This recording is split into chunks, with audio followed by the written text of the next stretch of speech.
Selon deux scientifiques britanniques, l'individu qui a terrorisé Londres en 1888 serait un immigré polonais.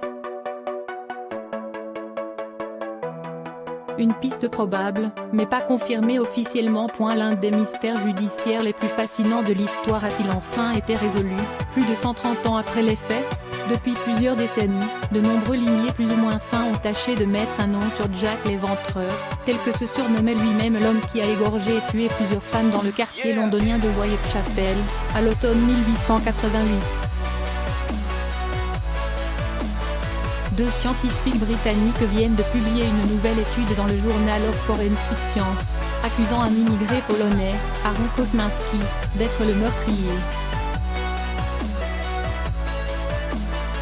Ces deux experts, Jari Lualin, Université de Liverpool, et David Millet, Université de Leeds, ont analysé des traces d'ADN contenues dans du liquide séminal, qui avait été retrouvé sur le châle porté par une des femmes victimes, Catherine Edo.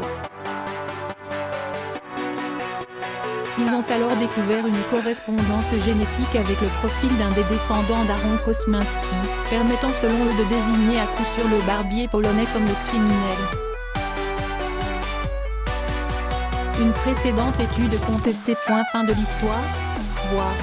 Car Jari Lualin était arrivé à la même conclusion en 2014, dans une précédente étude.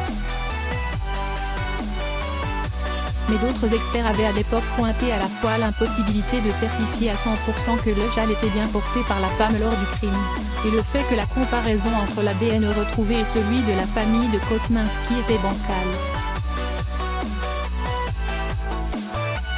Après avoir pris connaissance de cette nouvelle étude, un légiste et biologiste français souhaitant garder l'anonymat indique aux Parisiens que techniquement, comme on parle d'un liquide biologique, l'identification n'est censée poser aucun problème. La seule question qui reste en suspens est de savoir si le liquide séminal appartient bien à Kosminski, poursuit cet expert agréé auprès de la Cour de cassation. Rien ne garantit non plus à 100% l'authenticité du châle ou le fait qu'il ait pu garder des traces d'ADN si longtemps. Après le crime, le vêtement a été transmis de génération en génération au sein de la famille d'un officier de police présent sur la scène du crime en 1888. Il n'aurait pas été lavé, jusqu'à ce que Jari Lualin le récupère en 2007. De nouvelles preuves en septembre. Interrogés pour détailler ce qui les rend certains d'avoir cette fois résolu le mystère, les deux scientifiques britanniques n'ont pas souhaité apporter de précision pour le moment. Enigmatique, Jari Lualin promet simplement de publier l'étude complète ainsi que de nouvelles preuves irréfutables en septembre.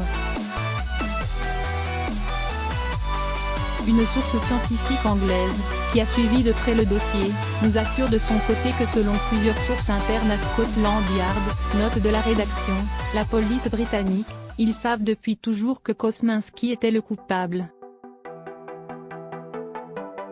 Les autorités n'ont jamais rien confirmé officiellement de leur côté. À défaut d'avoir enfin un nom, Jack l'Éventreur a au moins un visage, visible sur le portrait robot diffusé à l'époque par la police.